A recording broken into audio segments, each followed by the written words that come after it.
rise. Oakland County Circuit Court is now in session. The Honorable Jacob James Cunningham presiding. Good morning, folks. Thank you. Please be seated.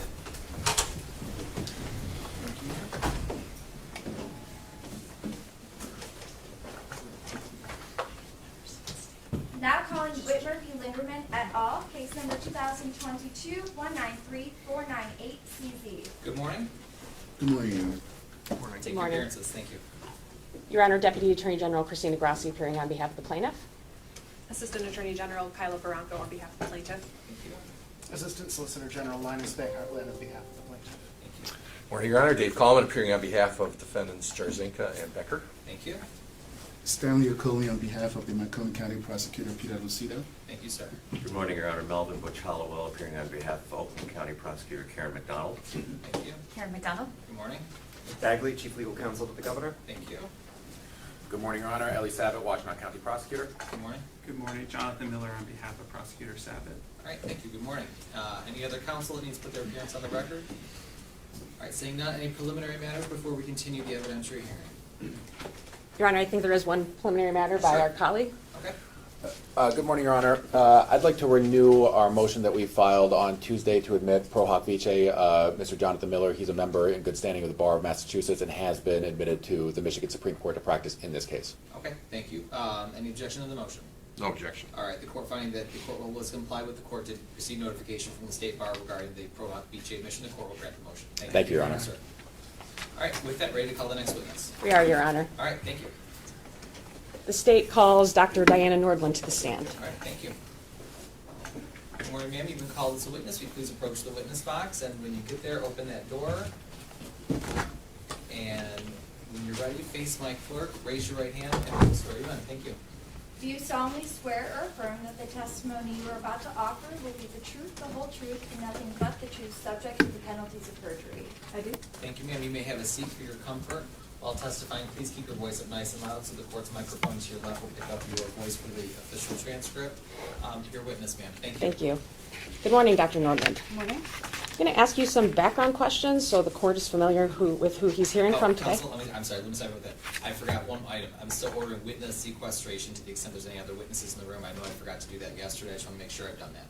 So if there's any witnesses in the room, I'm asking them to please step in the hallway. Otherwise, you can continue with your examination. Thank you. So a few background questions, Dr. Nordland. Can you start by telling us where you're employed? I work for Emergency Care Specialists. It's a physician group that staffs emergency departments on the west side throughout West Michigan. And how many physicians work for emergency care specialists? Approximately 200, just under, I believe. And which hospitals do you currently work in? I work at Spectrum Health Butterworth, Spectrum Health Blodgett, Spectrum Health Pennock, Spectrum Health Big Rapids, and Spectrum Health Zeeland Community Hospital. And one of those Spectrum hospitals is in Kent County, correct? Correct, yes. Where did you get your undergraduate degree from? Western Michigan University. And what year? 98. 98. And what was your degree in? Music. And after undergrad, where did you go to medical school? Kirksville College of Osteopathic Medicine in Kirksville, Missouri. So you're a DO? Yes. Thank you. And what year did you graduate from medical school? 2006. After medical school, where did you do your residency? Metro Health Hospital in Grand Rapids. It's now U of M West in Byron Center. And what was your specialty during your residency? Emergency medicine. And do you hold any board certifications at this time? I do, in emergency medicine. After your residency, where did you go to work? I initially worked in the southwest corner of the state for Lakeland Healthcare System for a physician group called EPMG. And how long did you do that? 3.5, 4 years. And after that, where did you go? To Lansing with another physician group called EMA, Emergency Medical Associates, with the Sparrow Healthcare System. And what years was that? 13 to 17. And where did you go in 2017? To ECS on the west side of Michigan. And then you went to your current employer? That's where I am now. That's with where you're ECS. now. Great. So to recap, have you been a physician specializing in the practice of emergency medicine since 2006? I did a traditional year internship in 2006 for a year, which is a general rotating internship, which was required of osteopathic physicians at the time, and then a full emergency department medicine residency after that. Okay, thank you. Do you belong to any professional associations? I do. What are those? The American College of Emergency Physicians, the Michigan College of Emergency Physicians, and the State Bar of Michigan. Are you in any leadership roles in the field of emergency medicine? I am. For the Michigan College, I am currently the president. And then I have a co-chair role with the American College for the Emergency Medicine Reproductive Health Task Force and Patient Safety Task Force. What's the Reproductive Health Task Force? It was a task force appointed by our president in response to the changing legal landscape to try to provide clinical and technical guidance to our physician members. Do you hold any other degrees? A JD. A legal degree? Law degree? Yes. Okay. And when did you get your law degree? 12, I believe, 2012. How much of your time is currently devoted to practicing medicine versus the practice of law? I'm a full-time physician. I would estimate it does vary slightly from month to month, approximately 80% physician, 20% legal. For purposes of background, can you give the court a brief description of what an emergency room physician does? Yes. We see all comers, everyone who presents to the emergency department for all reasons at all times. And under EMTALA, we're required to provide a medical screening examination, determine if an emergency medical condition exists, and then provide any necessary stabilizing treatment as circumstances dictate. So you mentioned EMTALA. What does EMTALA stand for? The Emergency Medical Treatment and Labor Act. Okay, and what is that? Part of a 1986 omnibus package that mandates that participating hospitals, qualifying hospitals with a dedicated emergency department provide those services for any and all individuals who present requesting care. I'm going to come back to EMTALA. First, let me ask you, as an ER doctor, how routine is it for you to perform a procedure that results in the termination of a pregnancy? Procedure is a tricky word because most commonly what I would do in the emergency department if I needed to terminate a pregnancy would be to administer a medication. And as a physician, I think of that differently as a procedure. But if the question is how often do I terminate a pregnancy, it's something that is not common, but it is common for me to work up a patient for a concern for a pathologic pregnancy condition that requires termination. That is very common. And have you administered a medication that resulted in the termination of a pregnancy? I have. Can you give the court some examples of when you might evaluate circumstances and determine whether or not you would need to administer a medication to terminate a pregnancy? So typically the most common complaint is vaginal bleeding or pelvic pain in early pregnancy. That is a very common complaint in the emergency department. I would say most shifts, if not every shift, I evaluate a patient with that complaint.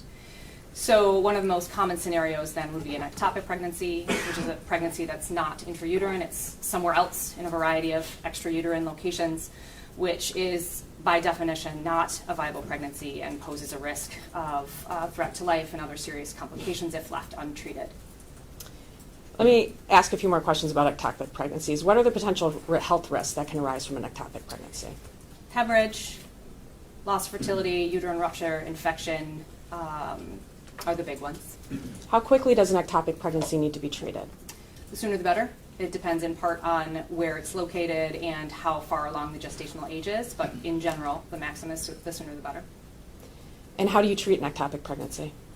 Depends on where it is and how far along it is. Sometimes it can be treated with medication, which is typically the process that I would participate in as an emergency physician.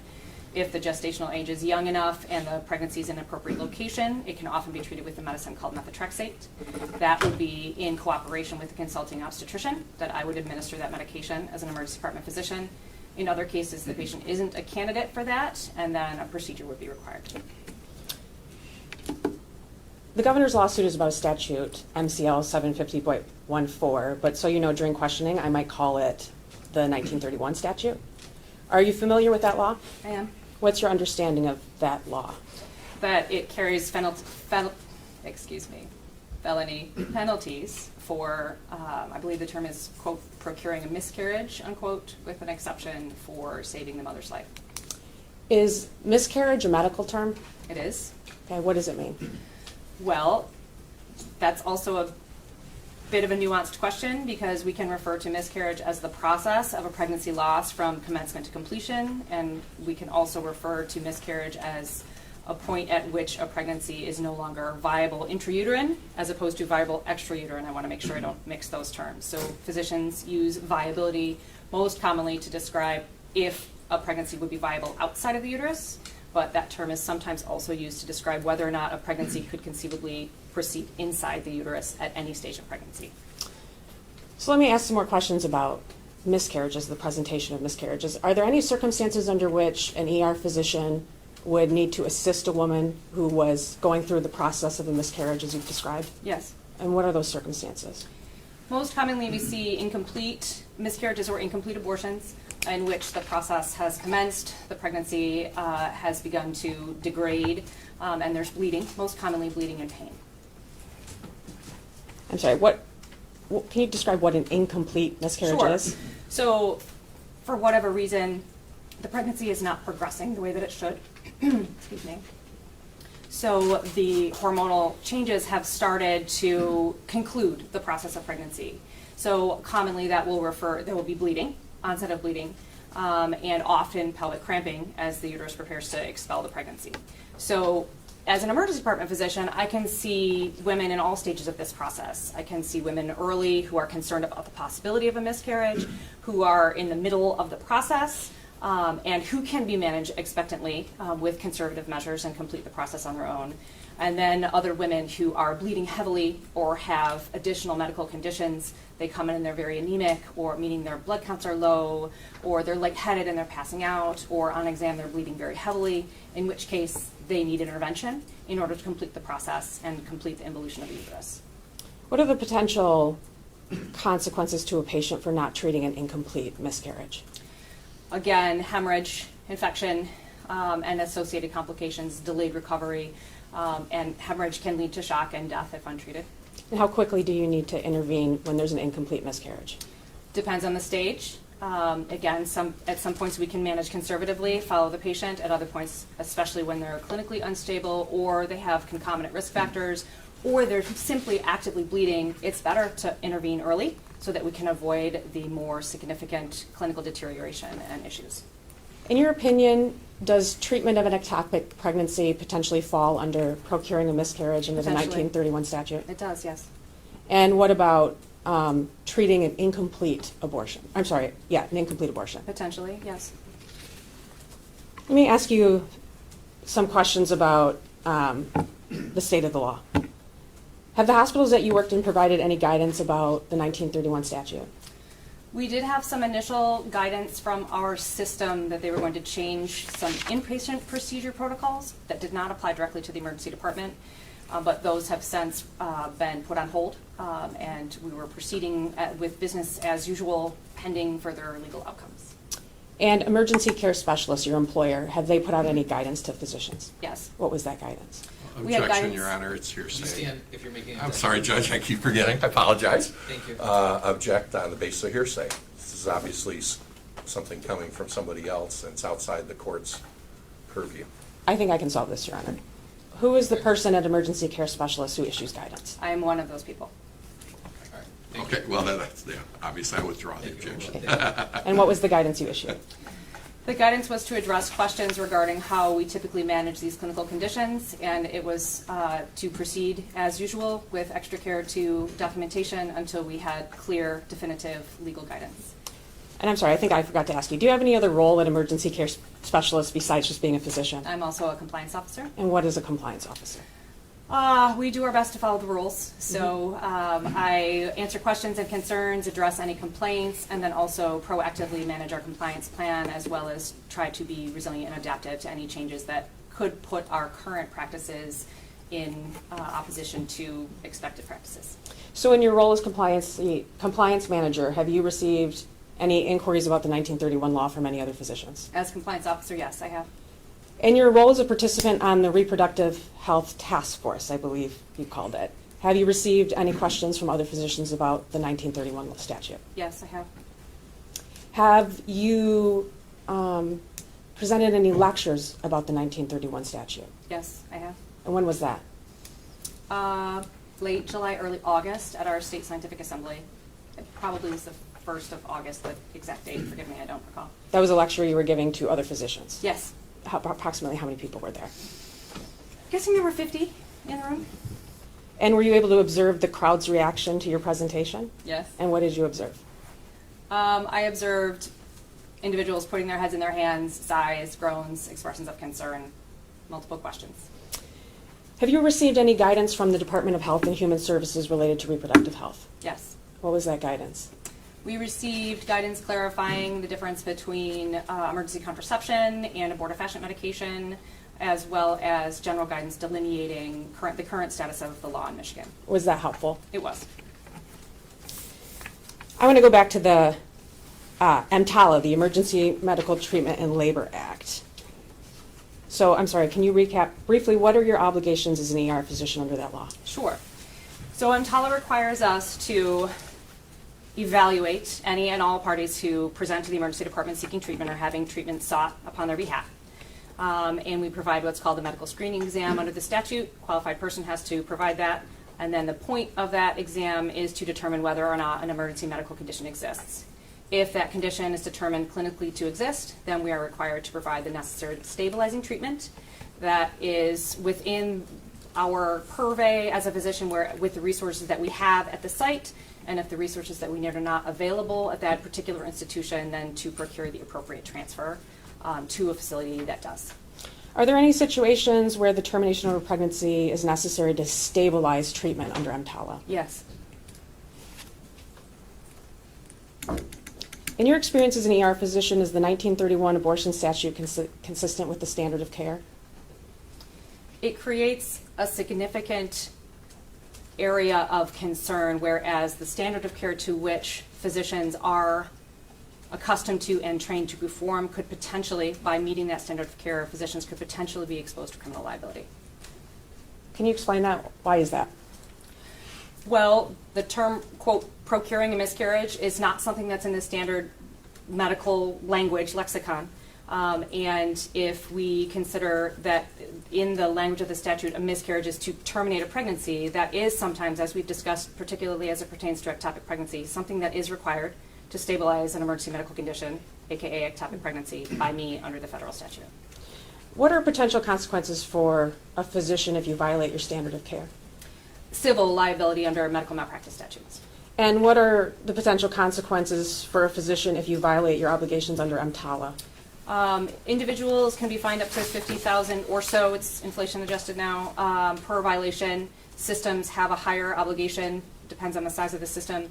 And the dreaded complication is loss of ability to participate with federal payers, which would, for many physicians, result in immediate termination of staff privileges and immediate termination of contract as a physician. And what are the potential consequences, as you understand it, for violating the 1931 statute if that were to be in effect? Potential arrest, indictment, and a criminal trial. What about your license? Would almost certainly be suspended immediately and or revoked depending on the outcome. Okay, 1 second, Your Honor. Yes, of course.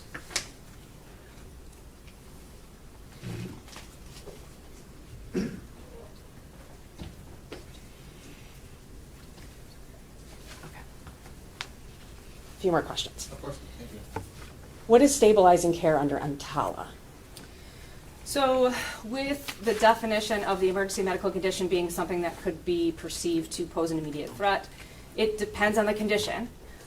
So for instance, when we look at the labor portion of EMTALA, stabilizing care may be the delivery of the fetus.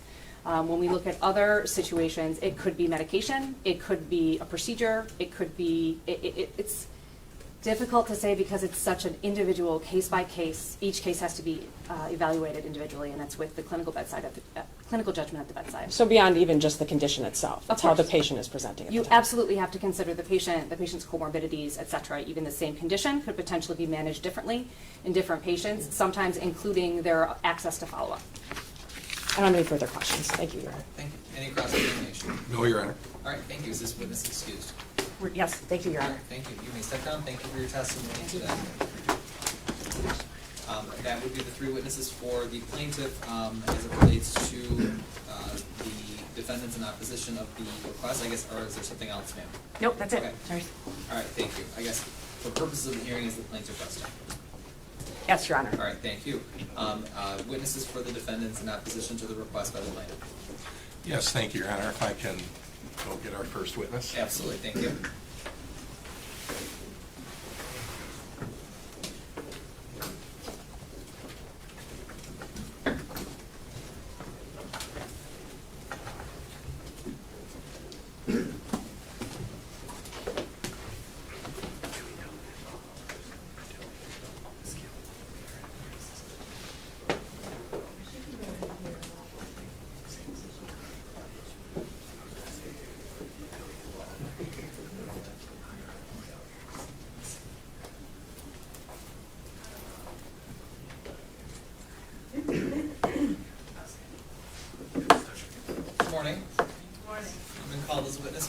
please approach the witness stand, and when you get there, you'll open, you can't tell if the door's open or not, but you'll open the door and face my clerk and be sworn in. Okay. How's it open? Just give it a quick pull. And when you stand and face my clerk and raise your right hand to be sworn in.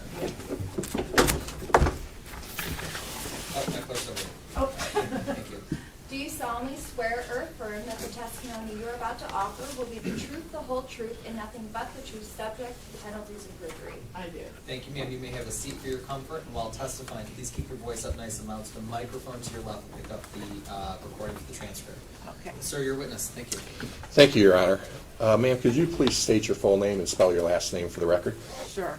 Priscilla Carey Coleman, Coleman. And are you a doctor? I'm a PhD. I'm not a medical doctor. Okay. And what is your employment background? Well, let's start with your education. Where did you get your undergrad?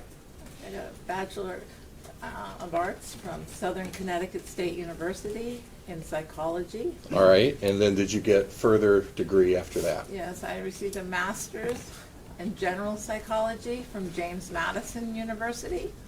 And then my terminal degree was from West Virginia University in lifespan developmental psychology. And is that a PhD? Yes. Okay. And how long have you practiced or held your PhD? In 1998, I received the degree. All right. And you have recently retired, correct? Yes. Where did you retire from? Bowling Green State University. And what did you do there? I worked there for 20 years, and I was involved in a great deal of teaching. We had heavy teaching loads. I was responsible for conducting research and service, so the typical faculty responsibilities. And it was tenure track, and then I was promoted to full professor in 2010. And that is the highest rank you can receive at a university. All right. And when did you retire? Just 2 months ago. All right. And what other employment history or what other positions have you held over the years? I was an assistant professor of psychology at the University of the South in Swanee, Tennessee for 4 years. Prior to that, I taught at James Madison University as part of my master's program, and then they hired me afterwards for a year. And then I also taught at West Virginia University as part of my doctoral training. All right. And you were at Bowling Green, you said, for 20 years? Yes. Okay.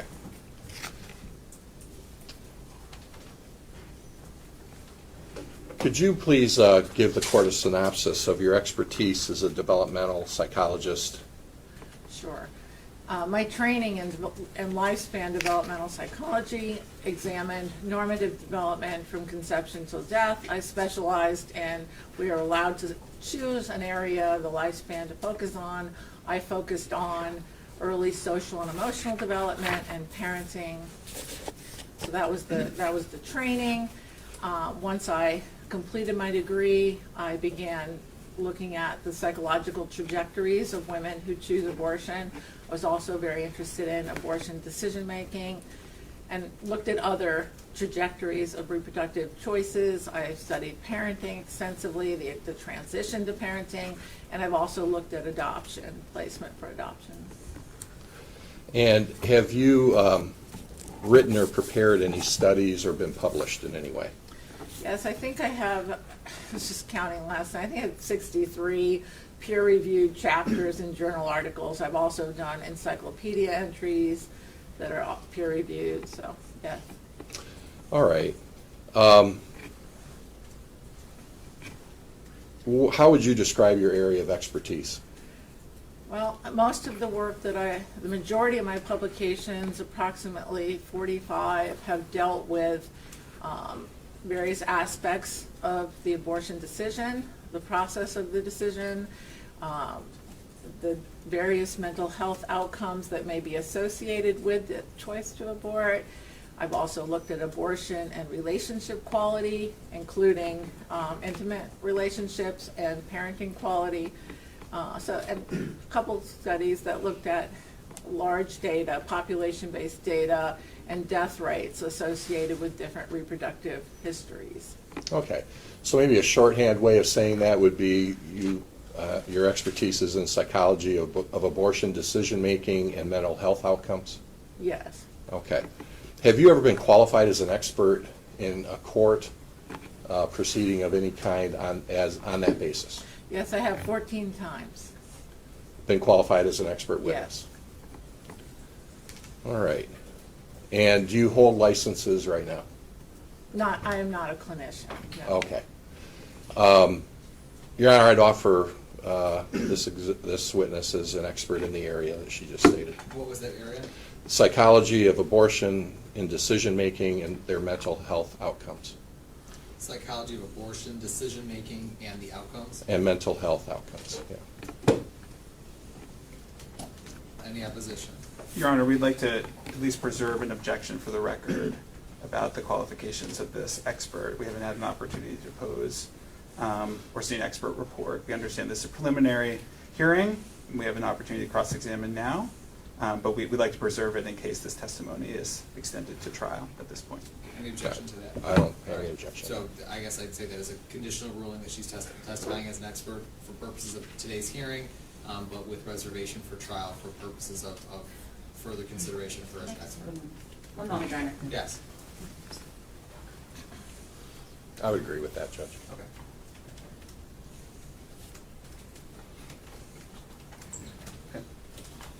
Could we clarify how many times the witness has been qualified specifically on what has been? In this area? Yes. That's a fair question. I asked her that, and she said 14, but I can ask it again. The question was how many times have you qualified as an expert? I don't know if it was necessarily in the area of psychology of abortion, decision-making, and Yeah. mental health outcomes. I thought I had asked that, but I'll ask it again. Okay. No problem. Thank you. I'm happy to do that.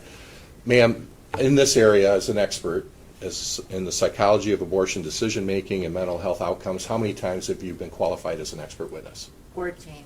Okay. All right. Anything else as it relates to the? We'll just preserve that objection, including the scope of her expertise All right. and her The qualification. objection is preserved. She's conditionally being admitted as an expert in that area for today's hearing. It's a limited basis only. Okay. Thank you. Doctor, you've indicated you've written extensively in this field. What type of research have you done? Well, I've conducted empirical studies with new data. I've also conducted review studies, systematic reviews of the literature, where the focus is on synthesizing what is known and projecting future needs for research. The actual empirical studies have often dealt with large-scale existing data where I didn't actually collect the data. I've analyzed data from existing data sources, and I have conducted studies. One study in particular where we did two or three where we collected the data ourselves. So a variety, and I just conducted my first qualitative study, so it would be appropriate to describe my research as quantitatively based. All right. And so is that the basis of any opinions you would be giving the court today? Yes. Okay. Then based on your research and the studies and your own writings in the field, what is your opinion as to the level of risk to mothers who have abortions? Well, if you take a look at all of the world literature, and this is a topic that is being actively studied in various countries, and I am constantly reviewing the existing literature as it comes out, my opinion is the best studies, the ones that are the largest, with appropriate control groups, retention of subjects, meet all these methodological criteria. The bottom line conclusion is that abortion increases the risk significantly of women experiencing mental health problems. And what kind of mental health problems have you seen from your studies?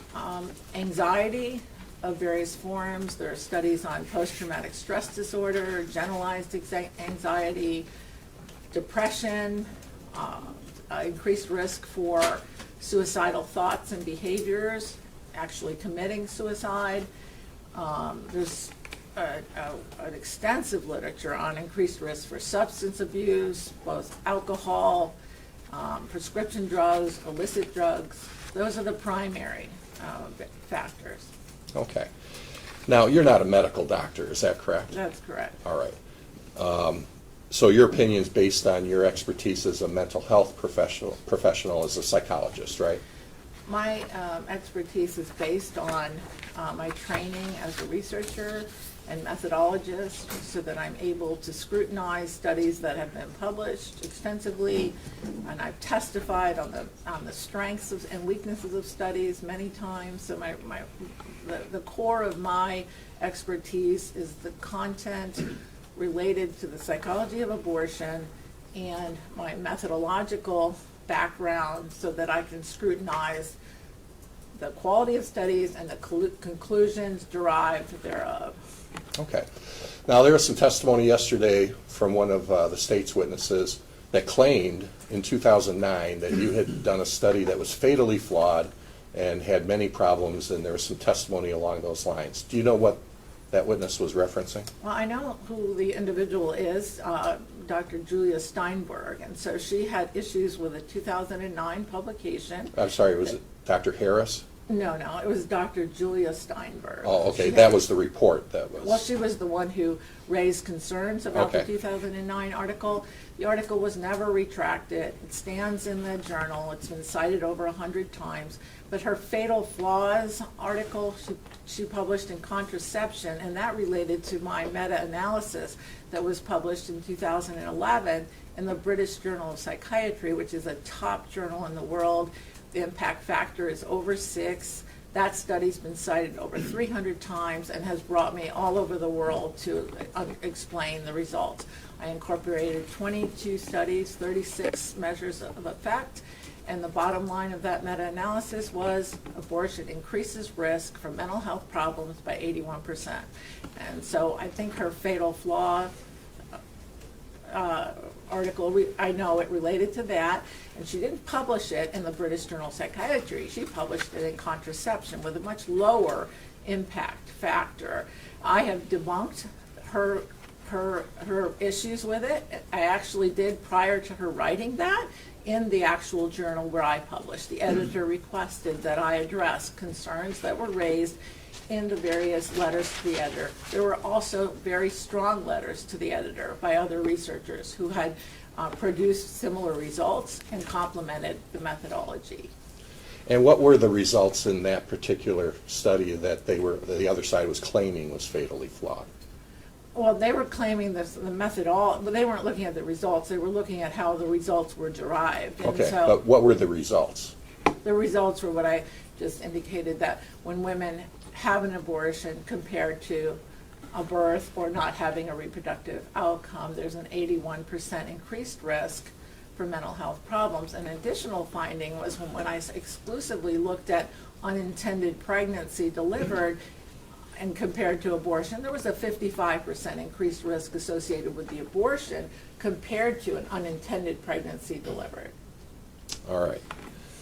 And again, that article and your findings it was peer-reviewed, right? Absolutely. And it was published in what journal? The British Journal of Psychiatry, one of the very top journals in psychiatry in the world. And did the journal ever retract No. or withdraw your article or your findings? Absolutely not. Okay. Have you ever had any of your findings be retracted or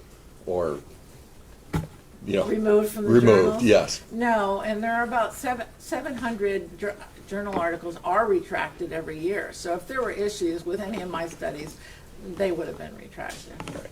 So you've never had one Never. retracted? Okay. And you've indicated you've been around the world. Have you ever testified in other countries or before other governments? Tell the court a little bit about that. Sure. After the meta-analysis was published, there was a great deal of interest, particularly in England. So I spoke in British Parliament twice. I also spoke in Parliament houses in Australia. I've been there 3 times now. Don't want to go back enough, but I testified in Parliament in Queensland and New South Wales. I've also testified in a Parliament house in Northern Ireland. All right. Now, you just said that there's an 81% increased risk of mental health problems for women who have abortions. Is that right? Yes. Okay, can you maybe explain that a little more for the court? What types of problems and how 81% compared to what? Okay, well, I think a good way to address that is within the context of that paper, I also calculated the population attributable risk statistic, and that one came out just under 10%. So what that tells us is that 10% of the incidence of mental health problems in the population are directly attributable to abortion. And that means if we eliminated abortion from society, you would have 10% fewer cases of women suffering from the various mental health problems. And you mean across the board? Yeah. All mental health problems, 10%? Well, the ones that were included in my study. So. Okay, okay. And again, the types of, and what groups, again, the 81% is compared to what? Well, within that meta-analysis, we compare, I was only me, I compared women who had a history of abortion to women who had a pregnancy carried to term. I also looked more specifically at an abortion compared to unintended pregnancy, and then I had another comparison group looking at abortion just compared to women who didn't have reproductive outcomes. So when we talk about an 81% increased risk, we're talking about all of the data, the 22 studies, and so it's compared to either having a birth or not having a reproductive outcome. Okay. And did any of those studies that you've either reviewed or done yourself indicate mental health problems in regards to women who carried a child to term who was raped or a victim of incest? My studies, there's very few studies that have looked at rape specifically, and particularly comparing women who carry to term or abort in situations with rape. Very few studies. I have not myself studied that question, but a few related issues are when rape occurs, only 5% result in pregnancy, and then when that occurs, if there's a pregnancy, about half of women choose to carry rather than abort. And there's often the assumption if a woman is raped, they're definitely going to want to abort, but that's not necessarily true. It's only about half. And then work by Markhorn in '79 showed that women who make that choice to carry to term in cases of rape, often 80% do not feel animosity toward the child. Okay, thank you. Now, you indicated, I think briefly, about how your research has been accepted in the research community. Could you maybe elaborate on that a little more for the court? Sure. Last time I looked, Google Scholar indicates how many times your various articles have been cited by other researchers. I have over 7,000 citations within peer-reviewed articles to my articles. So there's that. Also, researchers are kind of assigned a quality indicator, which is called the Hersh Index. And the Hersh Index is derived by the number of publications an individual has, and also the number of citations to that individual's articles. My current score is 33. At top programs in psychology, the average is 15.87. So my Hersh Index is double the average researcher at a research institution.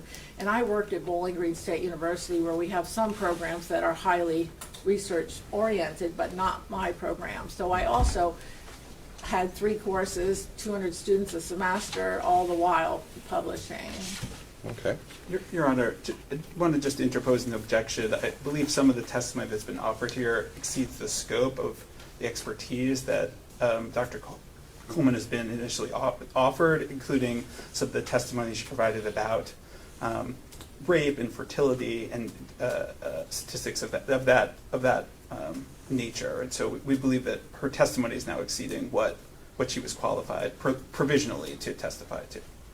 I don't understand the objection. She's talking about it in terms of mental health treatment and outcomes, and that's exactly what she's testifying to. I think it's within her scope. Well, I guess what's the evidentiary base of the objection? Just that it exceeds the scope of the named area of expertise? Correct. Well, I don't know of a rule that requires her to keep within that, so certainly in cross-examination, you can ask the questions you need to in that area. Thank you. Thank you, Your Honor.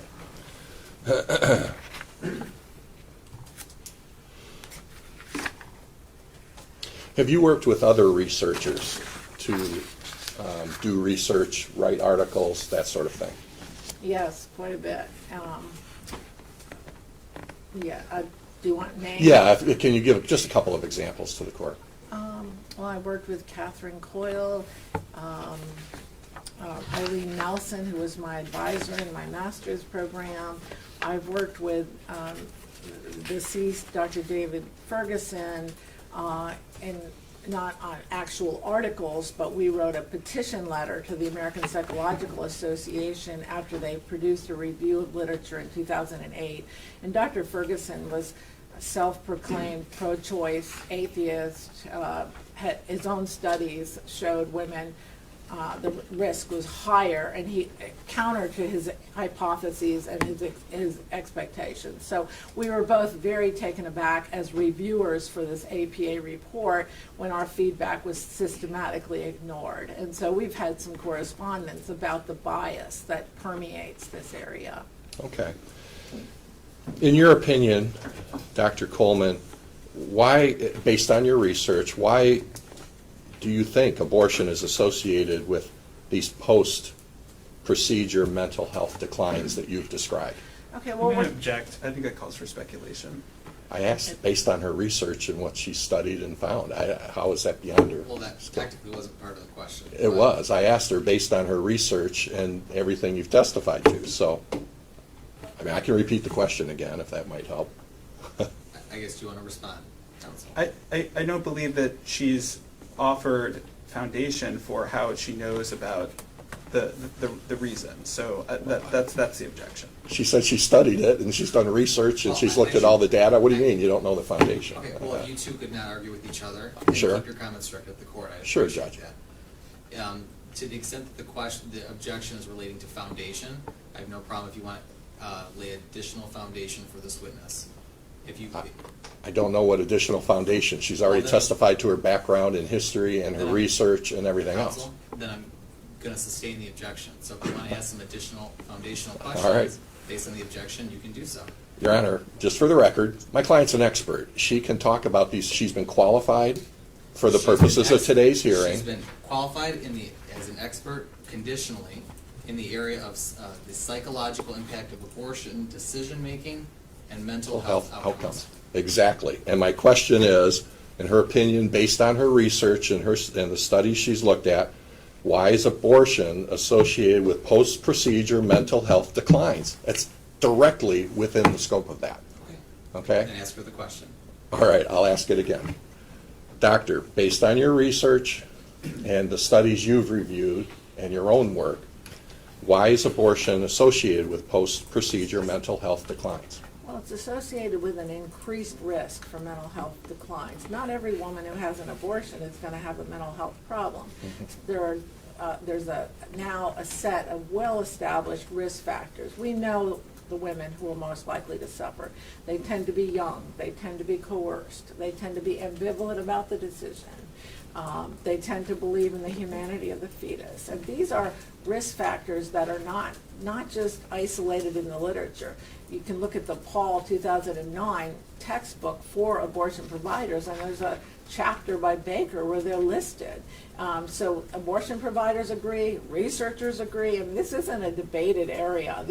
It's well established that that certain characteristics of the woman or situational factors place them at greater risk. Another one that we see a lot is prior mental health. So if somebody already has a mental health problem, they're more likely to suffer from an abortion. So what we try to do when we conduct the research is control for lots of factors to tease out that effect of the abortion. And there are excellent studies now that have done just that. And how common are these risk factors that you just described? Pretty common, I would say. If you look at them all, like there's a range. So it would be inappropriate to summarize across studies, but for example, with being ambivalent about the decision, you might find a study where there's 10%. You could find one where women report in one of my studies where we specifically looked at women who were attending groups because they were suffering from, so self-selected, kind of a clinical sample, and among them it was above 50. So there's a range, depends on your sample, depends on how you're measuring these variables. For example, with coercion, are we talking about subtle coercion, women feeling like their partner would prefer abort, all the way up to threats of death? So it depends on the nature of the variables, the nature of the sample, and you get a range. But I would say most of these factors averages around 25-30% of women experience those risk factors, and many women experience multiple risk factors. All right. Is poverty or economic level of a mother a risk part of this risk factor? Well, what's interesting about women who live in poverty and present for abortion is they often feel pressure. It could be internal pressure because of limited finances, so they might feel pressure due to their circumstances, or they might feel pressure from other people who don't want to, like a husband, we can't afford another child, and all of that. So there's likely to be, they're very high risk for being pressured.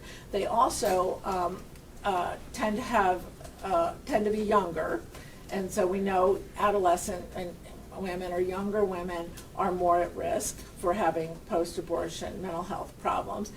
So there's the coercion and the young age, but there's also the fact that they tend to be pro-life. Gallup data from 2019 showed that women living at or below the poverty line, 59% are pro-life. So when they undergo an abortion, they're often going against their own belief system, and that's problematic. So yes, women who are poor are at a much higher risk for psychological problems following. Okay. Have you found any correlation between these risk factors and mental health outcomes and race? Well, in other words, is it more common in a certain racial? The question? It sounded like is it two questions. Yeah, is the issues that you see, the mental health outcomes, exacerbated, the same, made worse by a person's race? There have been a few studies that have shown that that Black women are particularly vulnerable to more increased psychological risk, and I don't. That's not a variable that I have used too much in my own research, but they are at risk. I mean, they are more likely to have an abortion. I think 55% in Michigan are of the women aborting are Black, so they're presenting more for abortion. All right. Doctor, a mother who may be carrying a child with an anomaly, Down syndrome, whatever, concern, or a child that might die either at birth or shortly after birth, what are the mental health outcomes for a mother who carries that child to term? This is a very interesting area of research. I wrote a review paper that was published in, I believe it was 2017, specifically looking at all the world literature on fetal anomaly and women's choice, whether they carry to term or they abort. A study by Goun, G-O-U-N, revealed that an enormous percentage of women in that situation are pressured to abort. They're made to feel if they don't abort, it's selfish, that the baby will suffer, they will suffer, so that, to sort of preface it, these women are under a lot of pressure. But many choose to carry to term, many choose to abort. The data overall shows that those that choose to abort, all of them are going to have mental health problems when they get that kind of diagnosis. You're expecting to have a normal child, and then you're told there's a lethal anomaly. That's a shock to anybody, and so there's that trauma. But then when you look out after the decision's made, what we see is after the women who decide to just carry to natural death, their levels of mental health problems decline over time, and they actually report positive experiences like having memories with this baby for a day or two, or they help fortify their relationships with their spouses. They grew interpersonally. But when you look at the women who chose abortion, we're still seeing high rates of PTSD, depression a year afterwards. And so it's not dissipating. And there are options now. There's perinatal hospices all over this country where women can be supported to carry to natural death. Okay. Doctor, are you aware of any research or studies, anything published, that contradicts your testimony? In other words, actually there's more mental health problems or adverse outcomes to mothers who carry babies to term. Are you to birth? Are you aware of any research along that line? Well, there are studies that show that abortion is benign, that it's, compared to childbirth, there's, women are not going to be harmed anymore. A lot like the APA concluded with a first trimester abortion. Women are not at any increased risk if they have an abortion compared to a birth. There are very, very few studies that show positive mental health outcomes associated with abortion. We're talking about literature. There's probably 500 journal articles at least, and there's maybe 2 or 3 or 4 that show any positive outcomes. There's been an interesting study that was just published. The data was collected, I think, 2009 to 12, the Turnaway study, and so it was unique in that they had 3 groups. They had women who sought an abortion close to the gestational limit of a facility and received an abortion, and those that exceeded the gestational limit and were turned away. And then they had a group of first trimester.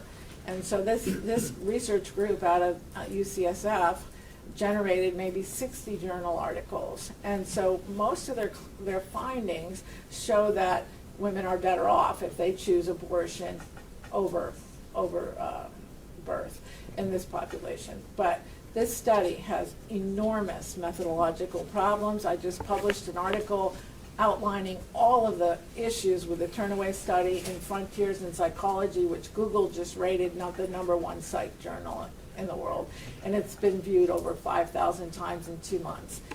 And it has an impact factor beyond 4. So that Turnaway study, no matter what the media is saying about it or other researchers aligned with their views, it is horribly flawed. I used it as an example of a poor study in my research methods courses. It's just got obvious flaws that you can see and read I've read their operations manual. I've read all their papers. It's ridiculous. Okay. Honestly. So, that concludes your 30 minutes all right. for direct. Thank you. Thank you. Cross-examination. Thank you, Your Honor. Dr. Coleman, my name is Jonathan Miller, and I'm an attorney for the Public Rights Project, and we represent prosecuting attorney Ellie Savitt. It's nice to meet you. Thank you for being here today. You're welcome. You support abortion access when the life of the mother is in question. Is that right? Yes. Personally, Yeah. my opinions today are about the research. But I'm asking about your personal opinion right Yes. now. And you also would agree that it's not always certain whether the life of the mother is at risk during a pregnancy, correct? I'm not a medical doctor, so that's not a question that falls within my expertise. You support abortion restrictions in cases where there are non-emergent health risks to the mother, is that right? Personally, yes. Right. For example, you support abortion restrictions even if that means the mother might postpone needed cancer care, correct? That's a hypothetical. Then I would need to know more about the type of cancer. I would want to consult with a medical doctor. My position is I support preservation of life from conception to death. That would be the best way to capture it. And you support abortion restrictions in instances of rape, correct? Based on the data that we have available, there's no data to indicate. Yes or that- no, ma'am? Your Honor, I'd ask my client to be allowed to answer the question. Can you please stand if you're going to make an I'm sorry, objection? Judge. Sorry, old habit. I would ask that she be allowed to answer the question. I mean, this isn't a hostile situation. Well, council's entitled to ask for and receive yes or no questions, or answers, excuse me, to his questions. You certainly will have a few minutes to redirect your witness after his conclusion of the questioning. Thank you. Okay. So please answer yes or no if you can. The council's requesting that. I don't have a formulated opinion, honestly. There's not enough data, so I can't really say yes or no. I would need more studies to have an opinion on whether women are better off, without the option. You believe that abortion is never the right decision for a woman, no matter personal circumstances, except when her life is in question. Is that right? I believe the data that's available suggests that. I'd like a yes or no answer, please. Will you restate it again? You believe abortion is never the right decision for a woman, no matter the personal circumstances, except when her life is in question. Is that right? Based on the data, I believe that's true. Okay. So your personal beliefs align with this Michigan law at issue in this litigation. Is that correct? Yes. Okay. Has your research ever led to findings that conflict with your personal beliefs about abortion? Sure. I've had, whenever I've conducted a study, I analyze many different variables. So occasionally, the variable's not significant. I report all of the findings. When I talk about the research indicating there's an increased risk, I'm talking about looking at all of the research, a body of evidence. And there's not every single finding's not going to show there's an increased risk, but the overall impact is evident. Okay. So you've served as an expert witness in abortion litigation before, correct? Correct. And it's around 14 times, is that right? Well, I think I've been on 20 cases, but they haven't all moved to deposition or trial. And you've always testified in support of abortion restrictions, is that correct? Yes. Okay. You've never testified against an abortion restriction, correct? I haven't been asked to. And you've offered testimony in support of waiting periods, disclosure requirements, and other restrictions on abortion, right? Yes. And you've never testified on behalf of abortion providers, correct? No, I haven't been asked to. But you haven't? Correct. Okay. You've never testified as an expert in support of abortion access either, right? Right. In fact, you've never seen an abortion restriction enacted in the United States that you could not support as an expert, is that right? It depends on the content. There are restrictions that are not in my purview that relate to medical questions, and so if it relates to my area of expertise, informed consent, counseling laws, anti-coercion laws, gestational limits, waiting periods, then happy to help out if that involves. So if it relates to your area of expertise, you have not seen an abortion restriction enacted in the United States too extreme for you to support, is that right? Correct. Are you being compensated for appearing today as a witness? Yes. How are you being compensated? Well, my standing rates, I sent my fee schedule to Mr. Kalman. The rate is $250 an hour for any type of background research report. I didn't produce a report for this case. So my time, and then expenses for travel and for testifying. Typically, it's a lot longer than this, but my standard is $2,500 for deposition or trial. Okay, thank you. I'd like to move to some of your testimony you provided in other cases. On more than one occasion, your testimony or research has been found to be unreliable by other courts. Is that right? No, my research has never been discredited or found to be unreliable. Hasn't that happened 3 times recently? There have been, I believe, Friedman in the 48-hour waiting period in Tennessee said that my research was not compelling, but that's not unreliable. Well, let's take those cases one at a time. In 2017, you provided expert testimony in a case involving an Indiana law that required ultrasounds at least 18 hours before abortion was performed. Is that right? I've been involved in a couple different Indiana cases. Was that 17? 2017, yes. Yeah. Well, I did not begin working for Indiana until 2019. So the case you're referring to, they had another expert who used my research.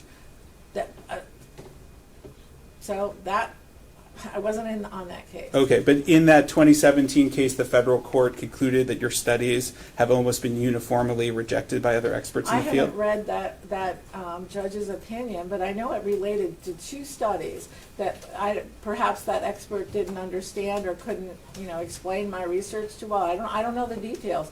I found out about it a couple years later, but they were referring to 2 I believe it dealt with the 2 studies I conducted using population-based data from Denmark. So I had data for all women, in that country over a course of 40 years, and the issue was I didn't control. Well, you don't have to control for a lot of variables when you're using a population. You didn't control for whether or not... I'd ask that my client be allowed to finish her answer.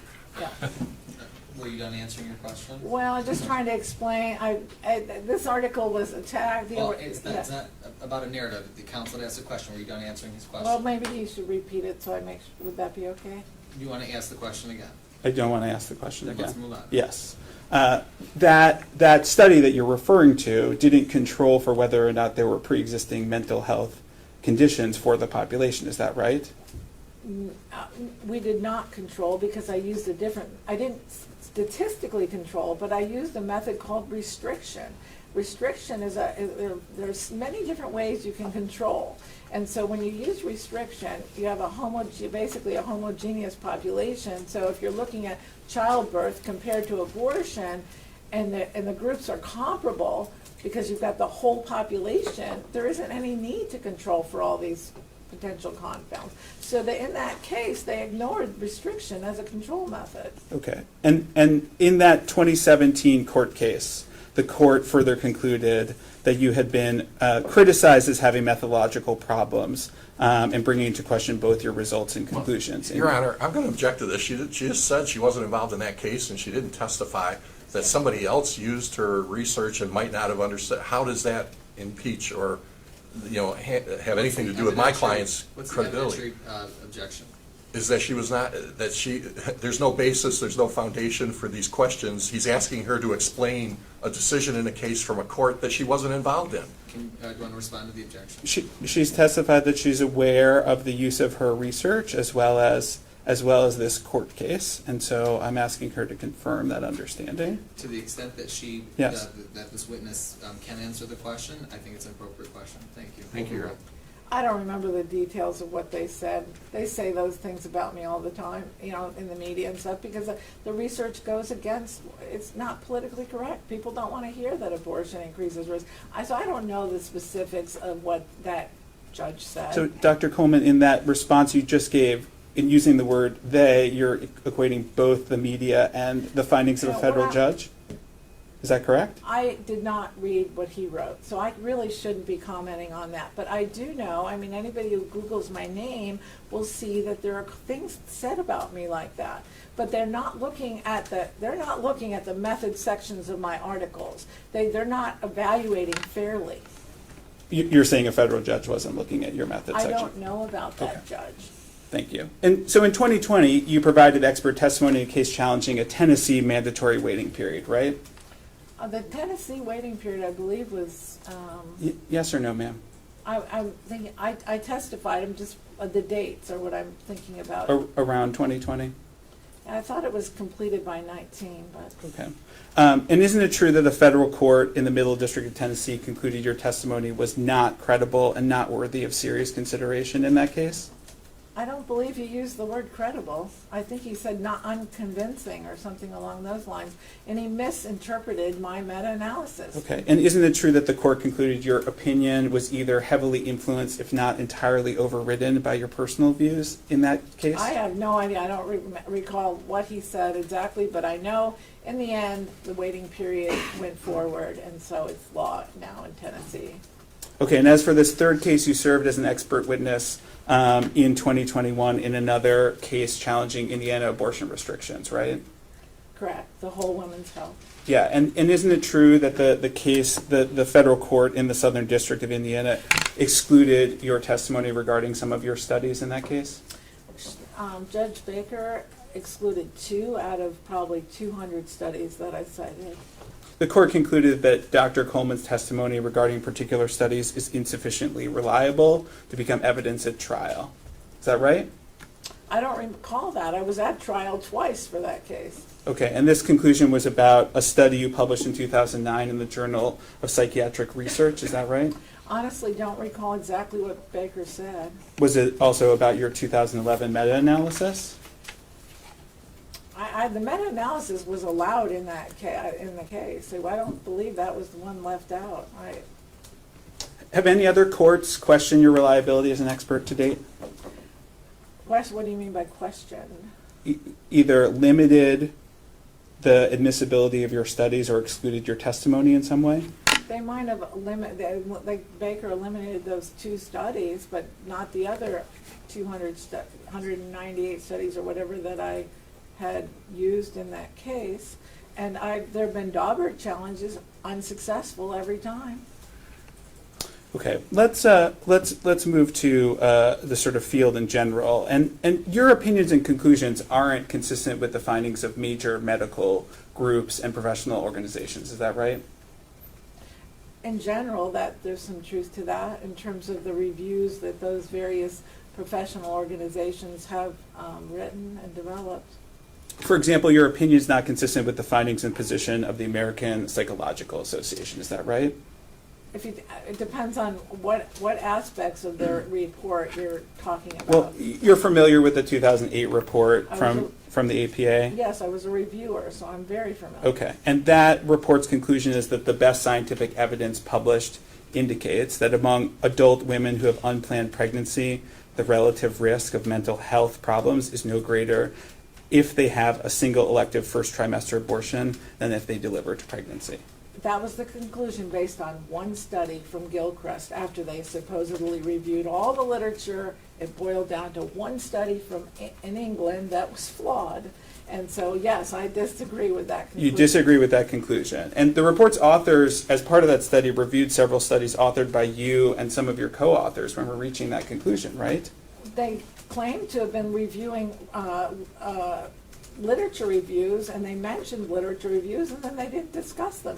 I could talk all day about the problems with the APA report. So, it was consistency in terms of their identification of risk factors factors associated with vulnerability to increased risk of mental health problems. So my take on that was pretty similar to theirs. So I mean, you're talking about an 80-page report. So overall, their bottom line conclusion drastically differs from mine. Okay.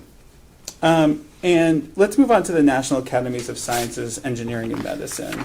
You're familiar with the National Academies, right? I'm very familiar. Okay. And they publish matters of scientific consensus, is that right? Correct.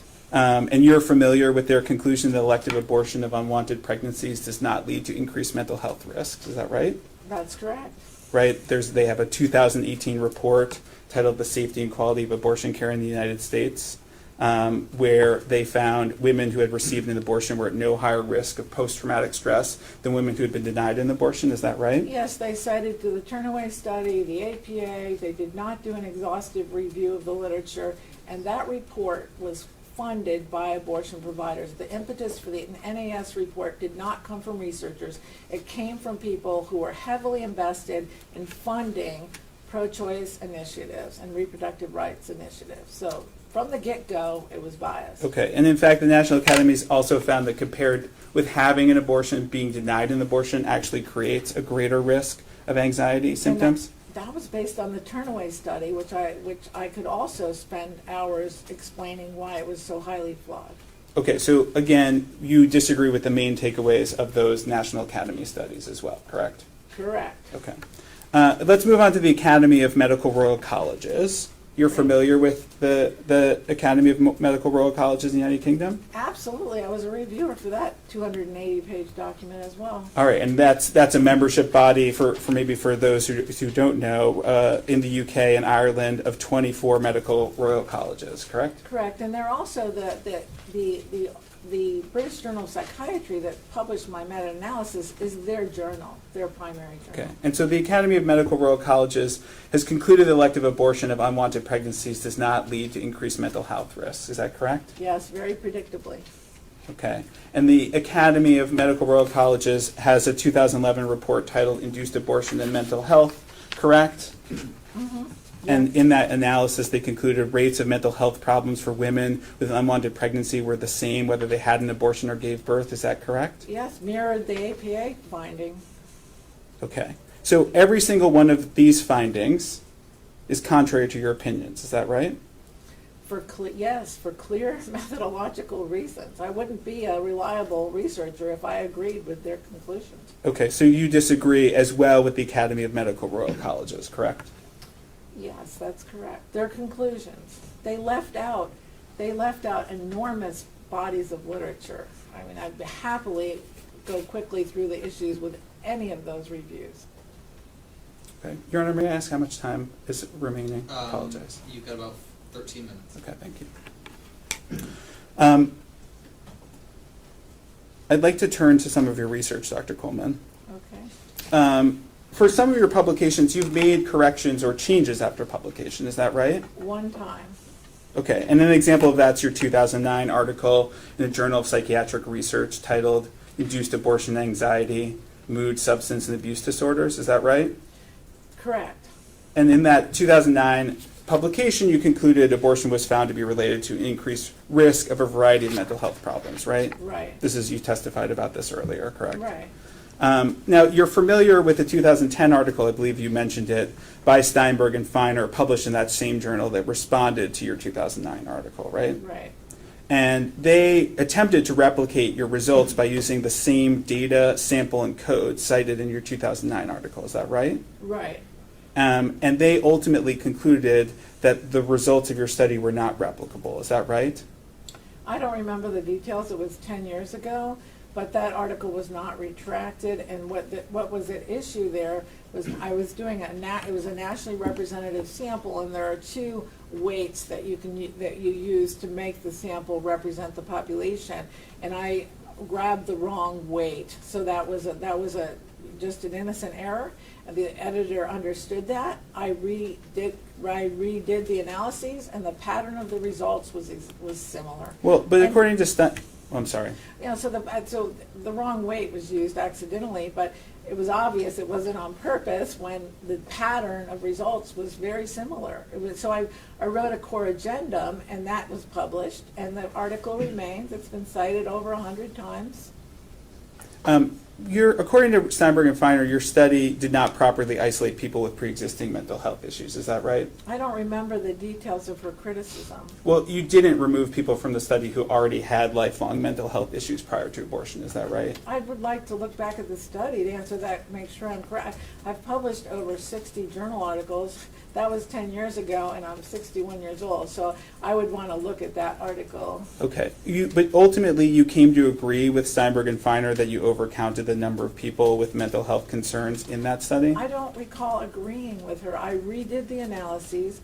They were published. The new data was published in a core addendum. Article was never retracted, and it stands, and people cite to it. So Steinberg and I are often at odds in cases that we testify in. So she's always coming up with stuff, and most of the time it's ill-founded, like with her Fatal Flaws article. So I mean, to ask a question like that, I would want to look right back at the study and make sure I answer it correctly. Okay, but after all of the back and forth here, including your review, in 2012, the editors of the Journal of Psychiatric Research published a comment about your original article, right? Right, and they misunderstood her article. That I do remember. They compared Steinberg's article published in Social Science and Medicine to my results and said that hers was more compelling. But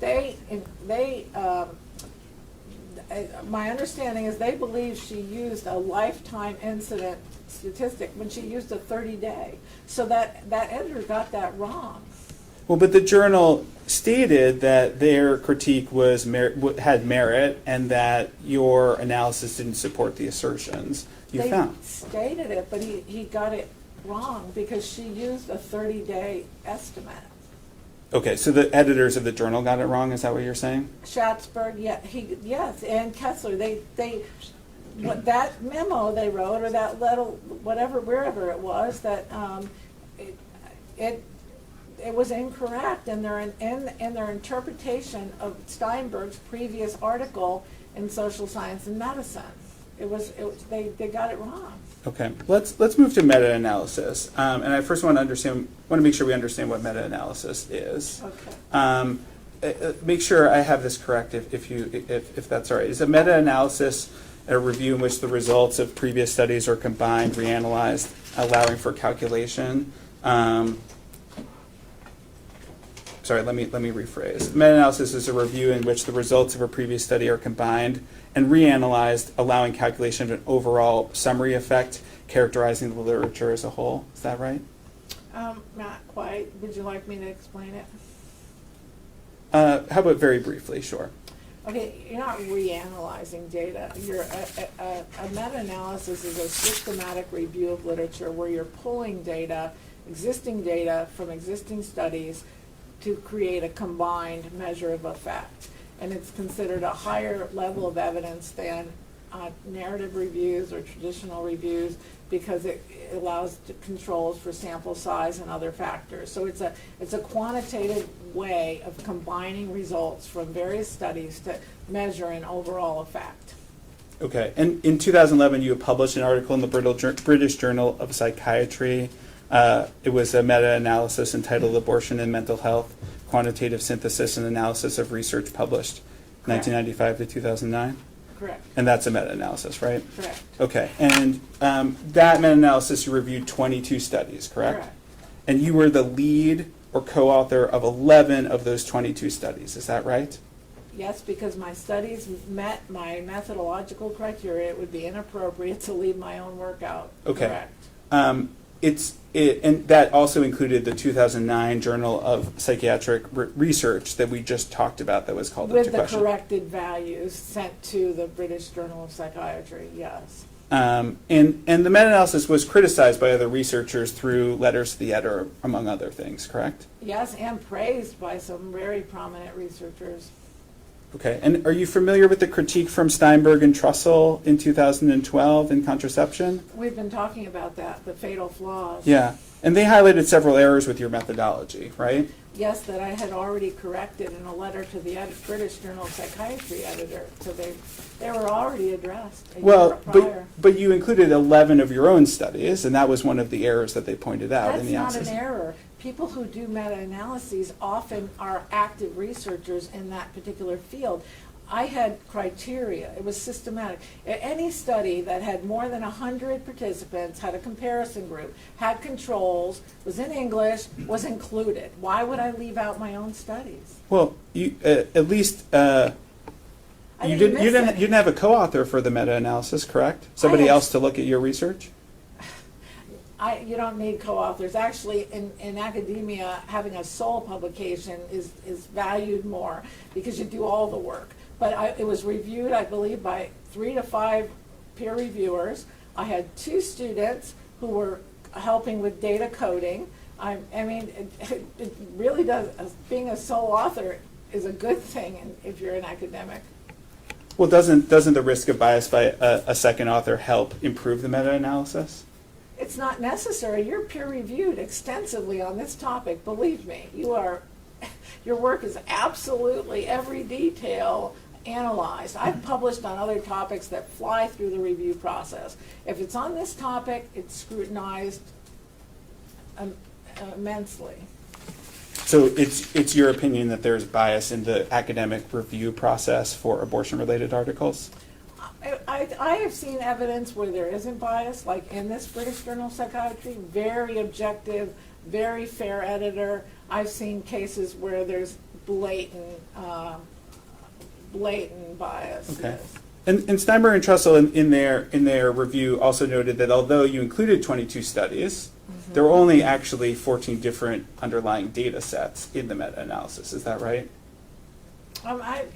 I know there were 36 measures of effect. It was 22 studies, and some authors used the same data set. But when that was the case, I only included both if they defined the samples differently from the population. So they were effectively different studies because they were used different portions of the data set. One moment, Your Honor, just to confirm. Yep.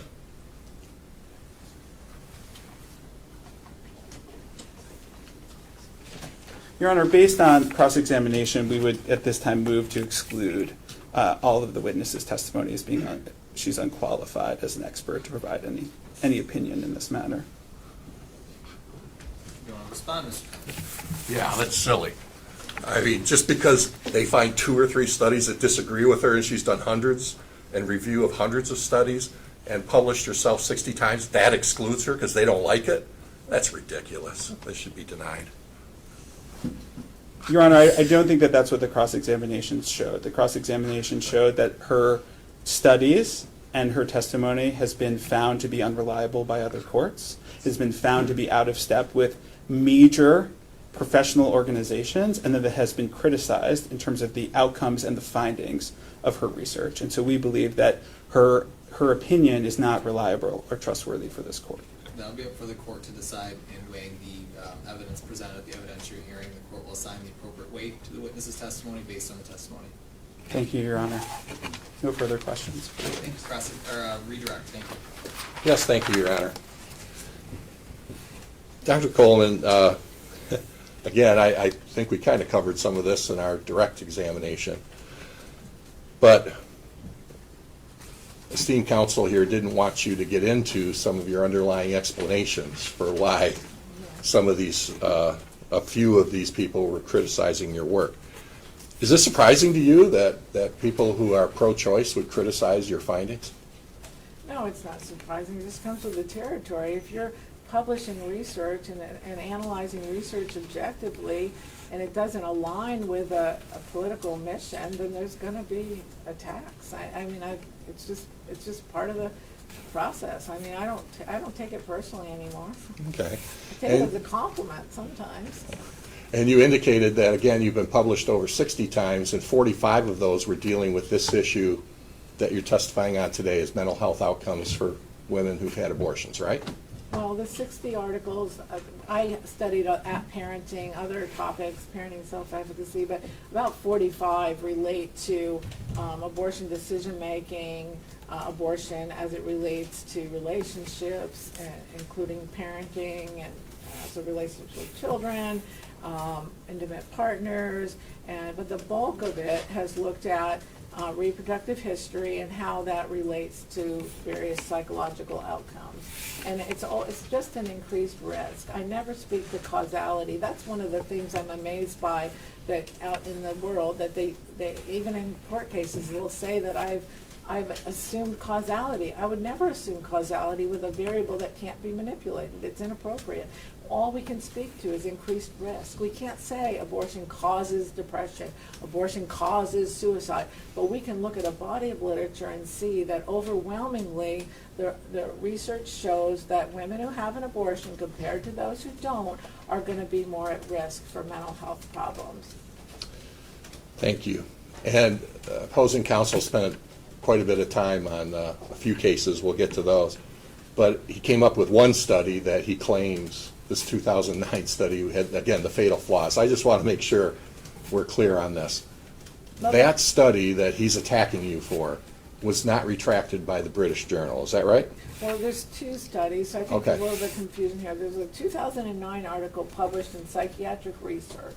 That's not the one she talked about fatal flaws with. That's the one she raised some sampling issues, and that was the one where I had pulled the wrong weight. That got corrected. There's a core agenda. It's actively cited. Then, fast forward a couple years later, I published the meta-analysis. There were people that wrote positive letters and people that criticized.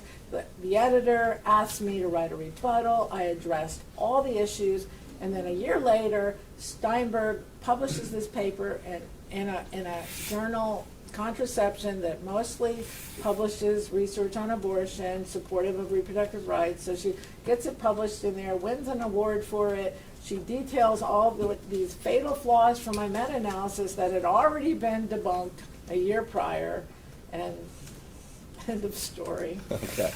And again, neither of those studies and papers that were published were retracted, were they? No, they're actively, I've been all over the world talking about my meta-analysis.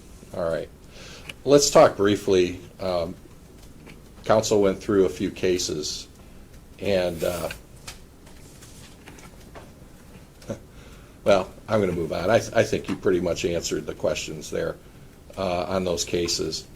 Let me ask you this, were you allowed to testify in those 3 cases he talked about? Well, the one I wasn't an expert on, that 17 one in Indiana, they had some other expert talking about my population-based death studies, so I wasn't even on. I didn't even know about that till 19 when it was brought up in another Indiana case. All right, so it was not your testimony that was No, at issue then? I didn't know anything about it. All right, then the Tennessee case?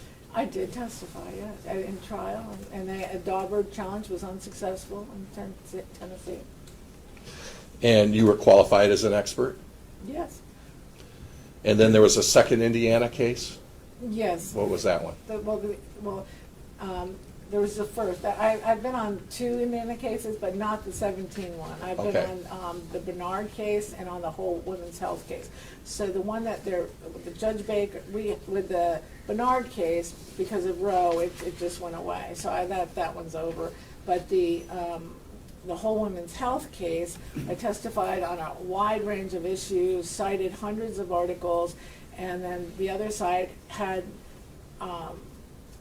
issues with a couple papers. I don't even remember which ones were eliminated, but Judge Baker said I couldn't testify about these 2 articles out of 200, and I believe a Daubert challenge was unsuccessful there. It seems like they do try those every time now, but there's never been a successful Daubert challenge. And were the 2 studies that were not allowed, were those your studies? I think so. I honestly don't remember. I think so. I think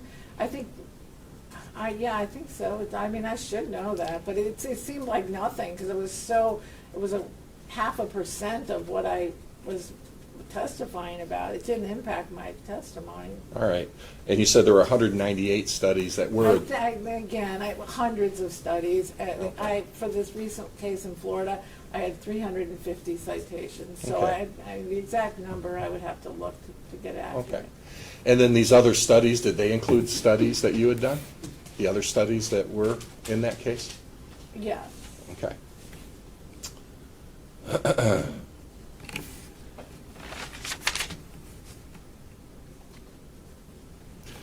You said that counsel went through the American Psychological Association, Yeah. National Academy of Medical Colleges.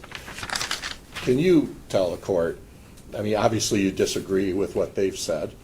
Can you give a little more context to... Yeah, I'm going to give you a couple of the glaring flaws. Well, I think with the NAS, the biggest issue was the percentage of research they cited to was far less than 10% of the world literature. Plus, the initiative came from abortion funders who actively supported reproductive rights, like the Susan Buffett Foundation. So it began with that bias. So at the NES, I haven't paid attention too much because they didn't focus a lot on mental health. They were looking at safety issues with abortion, physical outcomes. I was a reviewer for the APA report and for the Royal College report. I think I already said, probably the biggest problem with the APA, which was just ridiculous, their final conclusion was based on one study, and that goes against another report that they issued by Wilkinson, where it clearly states there should not be any conclusions based on a single study. So they're going against their own rules, and I mean there was so much wrong with the APA report. Then the Royal College was more involved, lengthier, but one of the most ridiculous things that they did is they eliminated all studies that were within 90 days of the abortion, when women are most likely to have a problem. And they justified that by saying they were looking at long-term impact. Well, women could have had a bad reaction early on and later, but that by cutting out so many studies, and a lot of those studies had controls for prior psych history, for wantedness. The excellent studies got eliminated because they started at 90 days out. Then they they had a section on the reviews, my review, the Coleman review, the APA review, and I think it was the Charles review. And they got it wrong. They stated things about my review that were just absolutely incorrect. And so there were errors, factual errors throughout the Royal College review,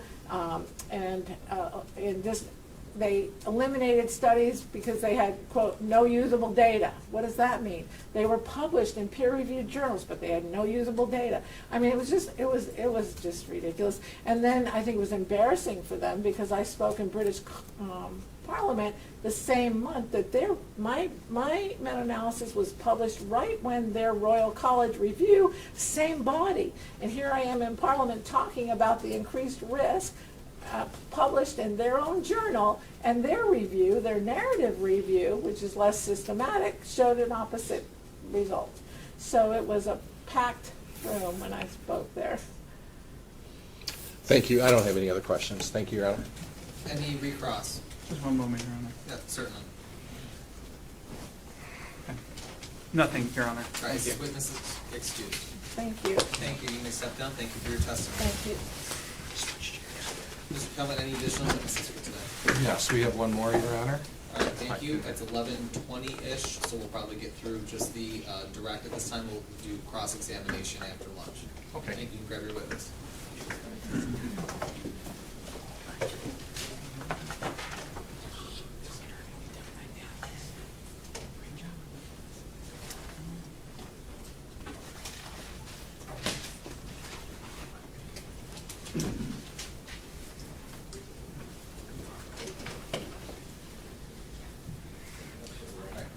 Morning, ma'am. You've been called as a witness to testify. Please come on up to the witness stand, and when you get there, you'll pull that door open. Oh, thank you. You face my clerk and raise your right hand to be sworn. Do you solemnly swear or affirm that the testimony you're about to offer will be the truth, the whole truth, and nothing but the truth, subject to the penalties of perjury? All right, thank you, ma'am. You may have a seat for your comfort. Is this supposed to be here? I believe that's, you're good? Okay. Please keep your voice up nice and loud while testifying, so that microphone to your left will pick up your voice for the transcript. Okay. Your witness, sir. Thank you. Thank you, Your Honor. Ma'am, can you please state your full name for the record and spell your last name? Yes, Janina Kazan London, CAZAN-LONDON. And are you a doctor? I am. What kind of a doctor? I'm a medical doctor. And what is your title?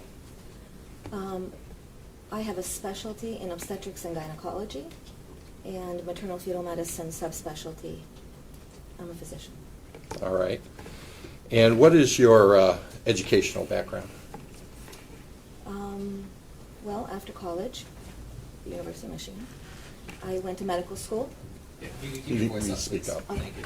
I went to medical school at Wayne State, graduated in 1998, and then I spent a year, my first year of residency, which is OBGYN residency of 4 years, in the Army at Tacoma, Washington.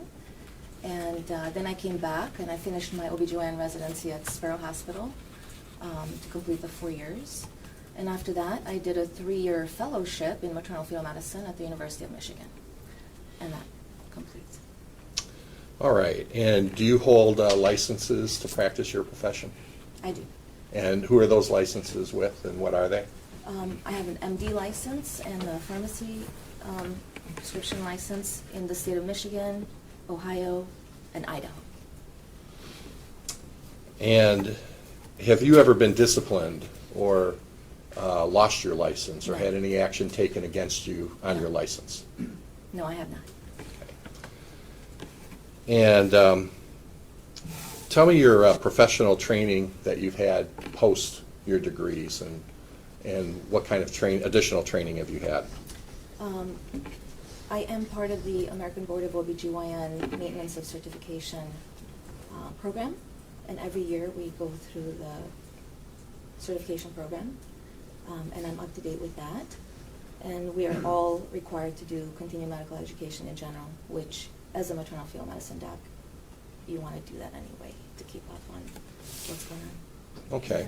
Yeah, Yeah, I yeah, was you gonna need to say, speak pick up. up your voice up so that the microphones to your left will pick up your voice. I'm actually not picking up on mine.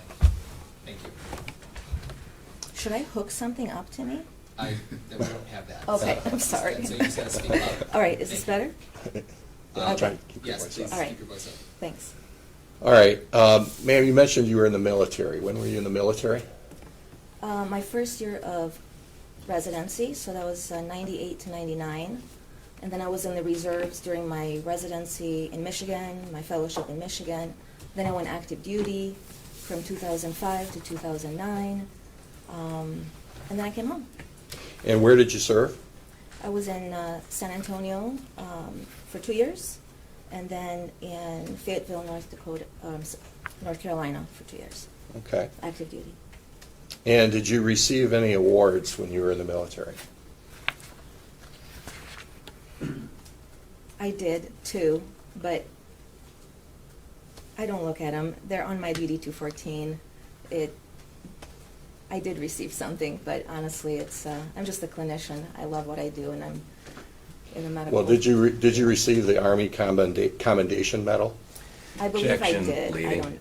I don't have my Well, duty she just said. 214. Okay, so ma'am, when there's objection, yes. So that was kind of a leading question. Do you remember the names of the awards you got?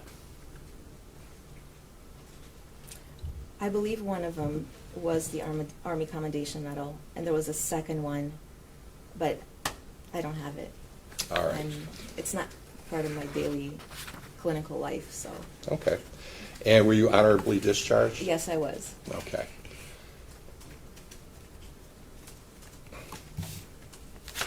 Now, where are you working currently?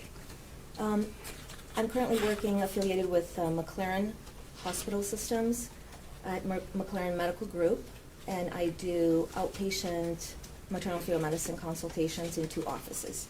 One's at Oakland Women's Health, and one's at their Flint branch, which I recently started because they needed more help at that area. So I do both. And what are your duties there? I'm in the office. I perform any kind of high-risk OB consultations, any kind of outpatient consultations for pregnant women that might be getting pregnant but they're sick, prenatal consultations, or mainly during pregnancy. I do a lot of ultrasounds. I do prenatal diagnosis. The general OBGYN physician either refers to me because they found something on the ultrasound or on prenatal testing that suggests the baby might have a certain condition. And then they come to me, and then I do my assessment, and almost all the time is an ultrasound-related evaluation. And then we talk about risks for this condition, that condition. And I make pregnancy care plans for the high-risk pregnancy moms so the obstetrician can follow through, and then they'll come back to me if there's any complication along the way, so I can adjust the care plan.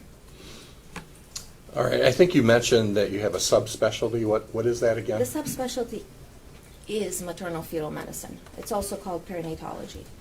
So I haven't done gynecology per se since residency, because I went into maternal fetal medicine. So it's obstetrics with high-risk obstetrics focus. And how did you obtain this status or this subspecialty?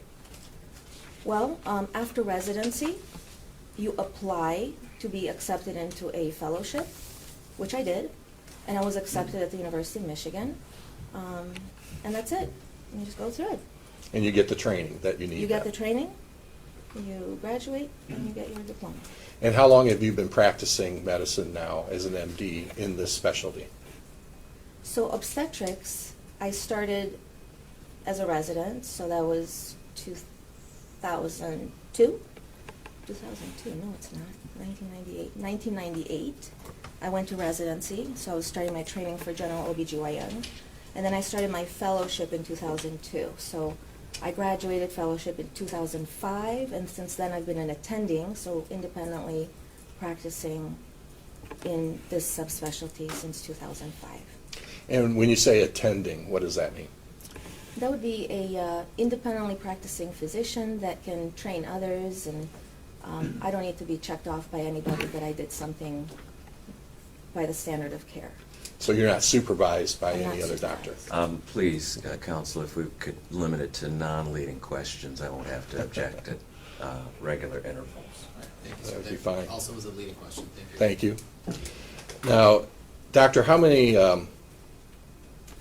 mothers would you say, since you've been treating Objection them, leading. have? How many mothers? How Come is on. that leading? How is that leading? Counsel. Come on. Withdrawn. All right. Thank you, Judge. How many mothers would you say you've treated over the years in your specialty? Thousands. I don't keep count. Thousands. Okay. And say in a particular week, how many women would you meet with to treat? Right now, because I work 2 or 2.5 days a week, probably about 20, 25 a week. When I was doing full-time, it was inpatient, outpatient, it was a lot. Okay. 40, 50, 100, depending on intensity. And you say that you have, do you use ultrasound for purposes of your work? Yeah, it's essentially like an internal medicine doc that uses a stethoscope. It's their main piece of equipment. For a maternal fetal medicine doc, the ultrasound is my right hand. I need it to be able to evaluate the intrauterine environment, see what's going on, even if it's not just the fetal focus, but it's maternal health and fetal focus. So yeah, ultrasound every day. And what are these ultrasounds of? What are you looking at? It could be general fetal growth, could be the uterus itself when there are uterine abnormalities, could be the abnormal placenta evaluation, could be, it's almost always a fetal anatomy evaluation, cord abnormalities. There's so many things happening in there, but it's the uterine environment that we assess. And describe what you're looking for when you look at an ultrasound and review it. What are you seeing? What are you looking for? So, separating them out, first trimester and second trimester. So, first trimester, depending how early, very early we do viability ultrasounds. We look for the baby's size. We make sure that the maternal gestational age matches based on her period or conception date that she reports to the actual measurement. Because again, I'm doing mainly high-risk pregnancies, so it is so important we have a really good gestational age and a due date selected, because the entire pregnancy care plan, including timing of delivery, will depend on that accurate due date. So I typically start with the first trimester early ultrasound, make sure that, like I described. The next most common ultrasound for me is the Nuchal translucency ultrasound, where between 11 and 13 weeks and 6 days, they come in and we can do, again, we measure the interval growth. We can do a little bit of anatomy nowadays. The technology is much better. But we're focusing on certain markers or signs on ultrasound, like nose bone absence or the thickness in the back of the neck of the baby, which is called nuchal translucency. And when that's thick, it implies that the baby may have a genetic abnormality, a syndrome of some sort, or even just a congenital heart defect or a pulmonary mass pushing on the heart, something that we need to further evaluate. So those are pretty common. But the mainstay of MFM is that we get the ultrasounds to look at detailed fetal anatomy. So the OBGYN generalist physician usually starts in their office, or they send a patient to radiology to do a standard anatomy ultrasound of the baby. And then if they think they found something, they send to maternal fetal medicine, and then we do the detailed fetal anatomy. So we get very picky. We look for major physical things. We look for spots, patterns of spots that might suggest there's a syndrome of some sort going on. And then do you counsel with mothers directly about your findings? Objection leading. Does she? How is that leading? What we're asking for is a specific conclusion, and we'd like the witness to answer in her professional capacity. I think it's an appropriate question. You can get that cross-examined. Thank you. Thank you, Your Honor. It's part of the entire consultation. They always start with an ultrasound. I go in, I look at the babies myself. I do ultrasounds all the time. It's my favorite part of the job. And then I describe to them while I'm in the ultrasound what I see, what might be an issue, and then I counsel them on what more testing can we offer, would you like an amniocentesis for diagnosis? Would you like, and then counsel, risk, benefits, alternatives of everything. And then together, we make a decision, and then I make a pregnancy care plan. So all of that happens for me in the ultrasound room. All right. I'm very hands-on. Now, when you're doing these evaluations of babies through the ultrasound, as a medical doctor and with your training, what do you see on the ultrasound?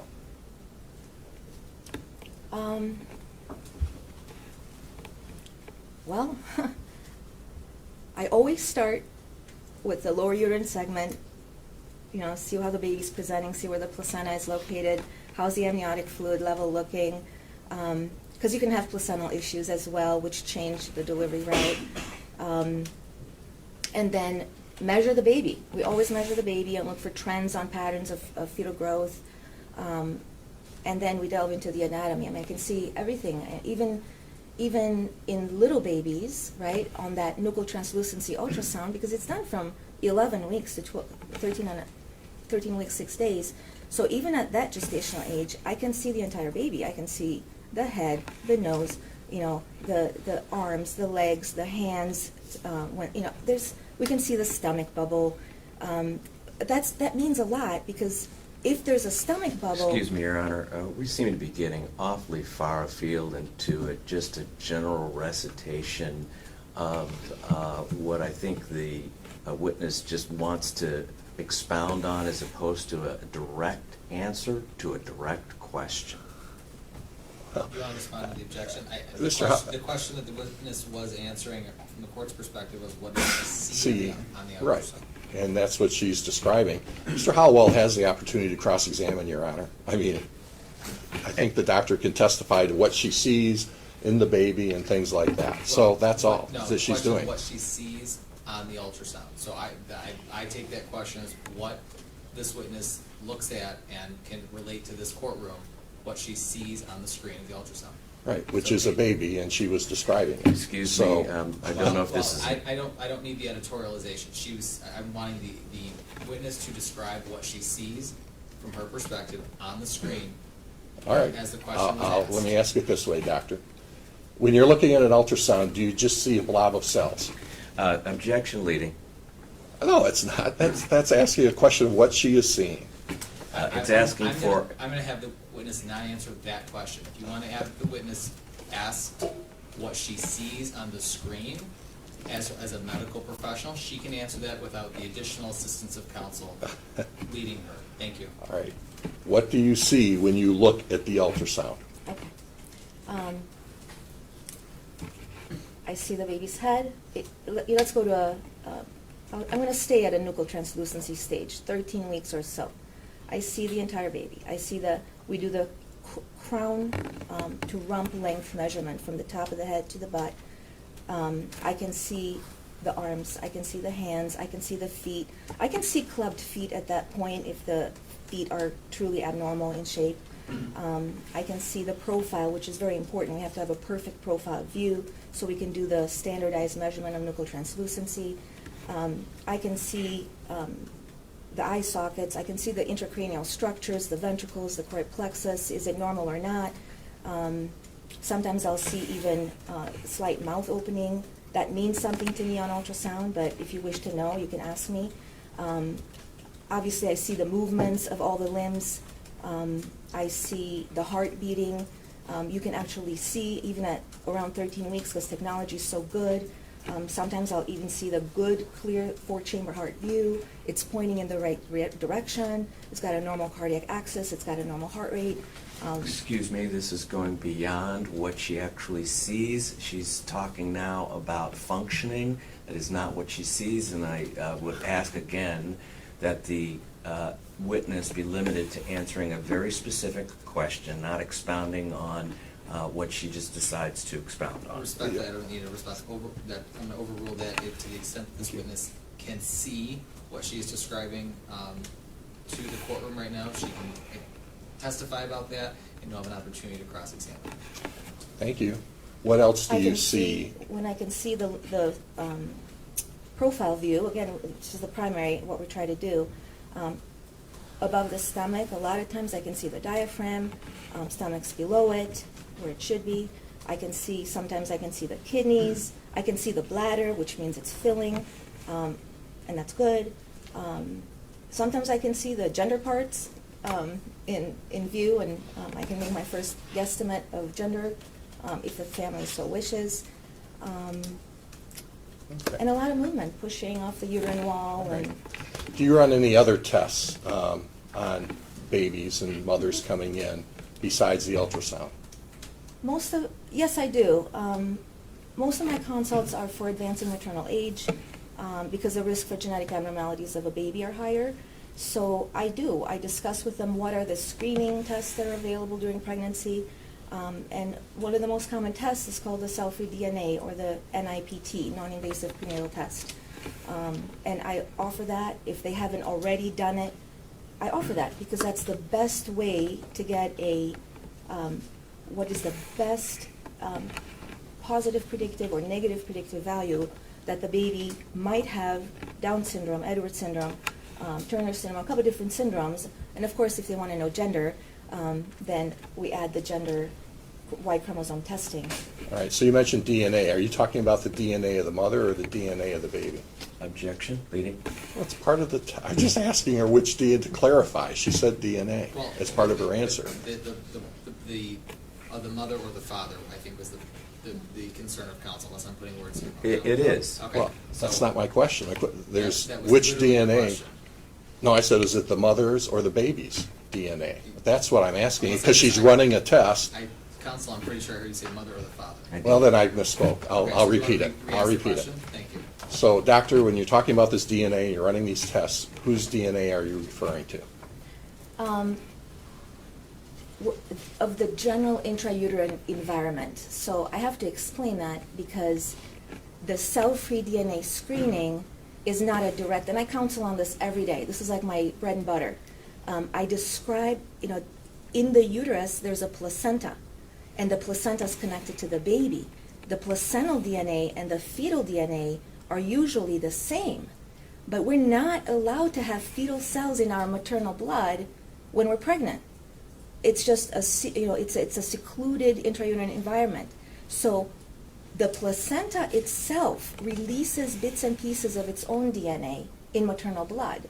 So the cell-free DNA pieces are placental cell-free DNA pieces, and then from maternal blood, these amazing companies can now fish out the placental DNA pieces and compare them to the maternal DNA pieces, and then decide, does this baby, whose placenta we're testing as a surrogate test for the baby, does this baby have a high risk or low risk of having Down syndrome, Edwards syndrome, all these other syndromes? And that's how you can tell gender, because you can find Y chromosome pieces from the placenta in mother's blood, but the mom doesn't have Y chromosome, she's a girl. So if they find Y chromosome in maternal blood, it came from the placenta, therefore it's the baby.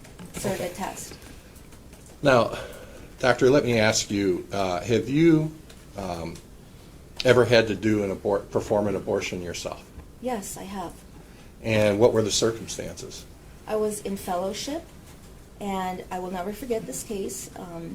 It was a lady who had a genetic diagnosis by testing that the baby had 3 chromosomes 13, which is...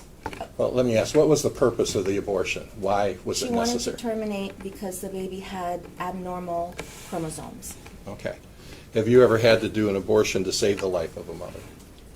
Yes, I have.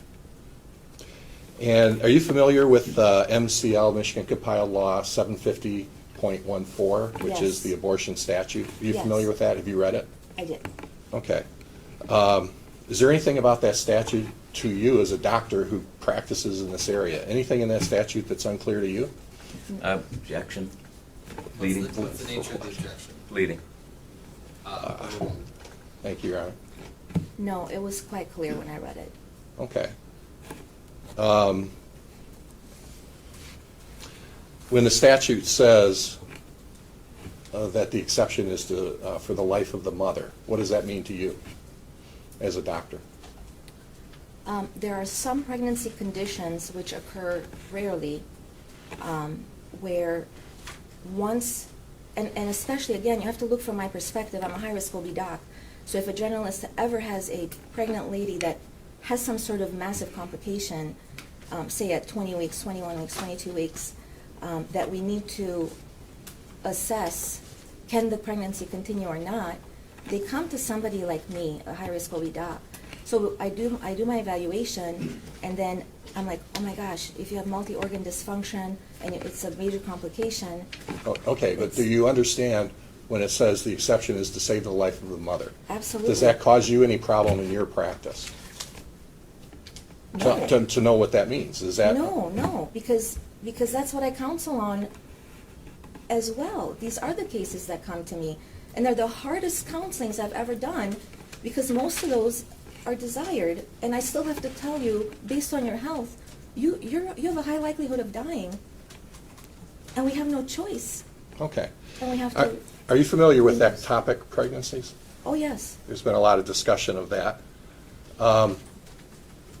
Tell the court what an ectopic pregnancy is. That's a pregnancy that is outside the uterus. It should be in the uterus. You can actually have within the uterus into old scars, like C-section scars. That's not a normal location. But the primary location of an ectopic is like the fallopian tube, or the cervix, or the ovary, or rarely abdominal. So Okay. not normal, not Okay. in the uterus. Can an ectopic pregnancy ever lead to a full-term birth in No. normal child? Does it threaten the life of the mother? Always. And so under the statute as you understand it, would the ending of an ectopic pregnancy violate the statute? No. Is it always to save the life of the mother, in your opinion? Objection, lady. What is your opinion as to whether or not it's for saving the life of the mother?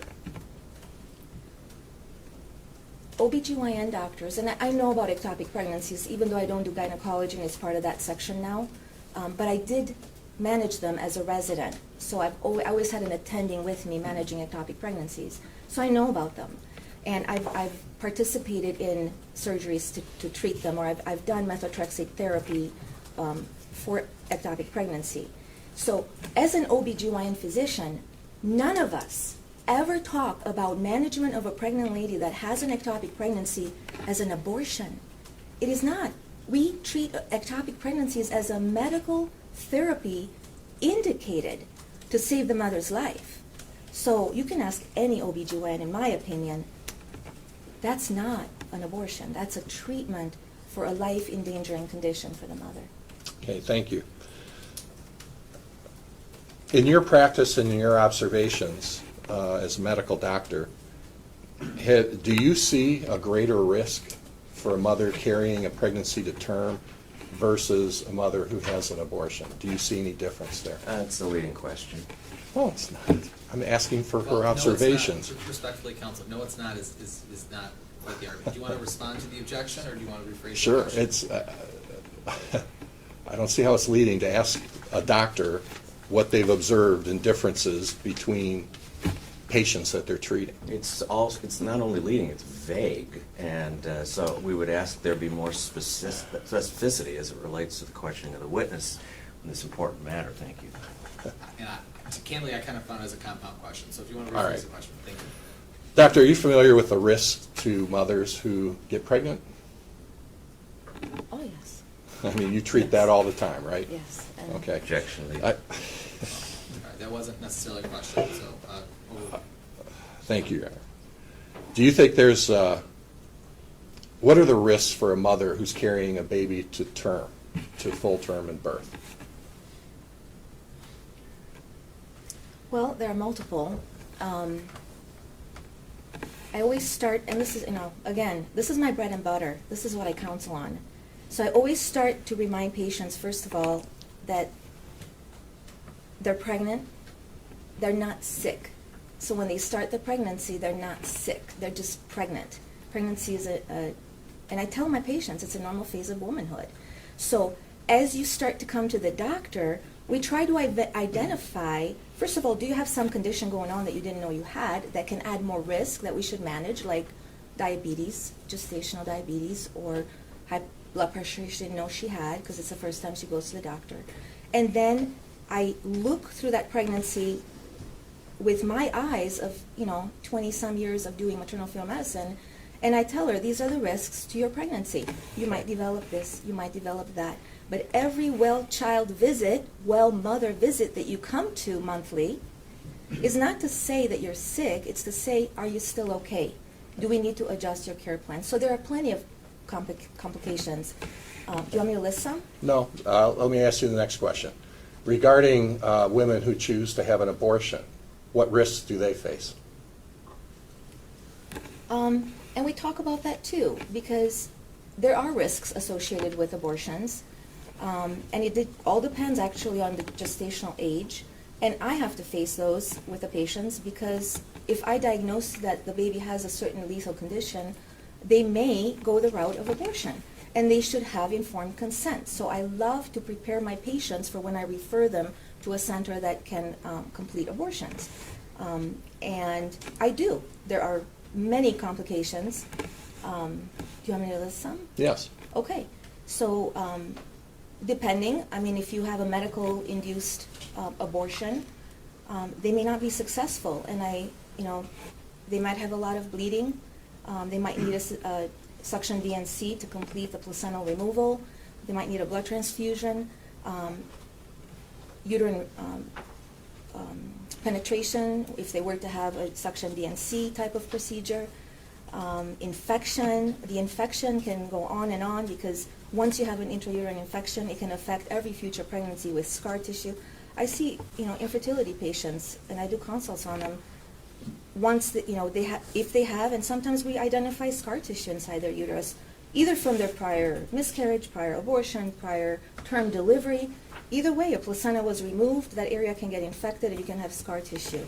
But once, the dilation of the cervix can be damaging to the cervix if it's dilated early on through the procedure of the suction DNC or dilation and evacuation procedure requires the dilation of the cervix. I've seen cervical lacerations. I've had to put in cerclages. I personally follow my patients that have this next pregnancy with cervical length ultrasounds to make sure that the cervix doesn't shorten without labor, without infection, just mechanical failure of the cervix after any intrauterine procedure, be it a sonohystogram where they do a hysteroscopy where they put in they have to dilate the cervix and put in a little camera with a little chomper to remove some scar tissue or fibroids or something.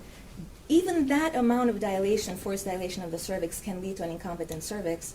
And I follow them. And if their cervix gives too early, before 22 weeks or so, I put a cerclage in. I put a stitch in there to keep the baby from falling out extremely prematurely. So any cervical uterine procedure in a smaller uterus, for GYN procedures, early abortion procedures, late abortion, it doesn't matter. You can have trauma to the cervix. I follow them.